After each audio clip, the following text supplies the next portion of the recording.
Hi hello everyone. So బాగా మగ్గిపోయిన bananas ఉంటే banana pan cakes try చేస్తుంది మమ్మీ. పింక్ సాల్ట్ వేసింది జస్ట్ ఫర్ టేస్ట్ అంట.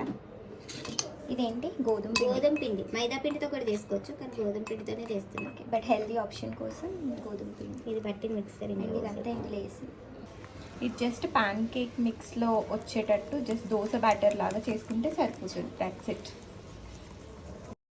కొంచెం పల్చగా కావాలనుకుంటే కొంచెం పాలు వేసుకోవచ్చు. ఓకే, సో ప్యాన్లో కొంచెం నెయ్యి వేసుకుంది, నూనె కూడా వేసుకోవచ్చు. ఇందాక పిండి కలుపుకున్నాం కదా, అదొక 10 minutes పెట్టిన తర్వాత మన సైజ్ ఎలా కావాలంటే అలా సిమ్లో పెట్టుకోవాలి, మంచిగా ఉడుకుతుంది. సాఫ్ట్ వచ్చింది. Here you go. And the pancake at home is ready. Wow. దిబ్బ రొట్టెలానే ఉంది కానీ దిబ్బ రొట్టె కాదు. ఎంత మెత్తగా వచ్చింది.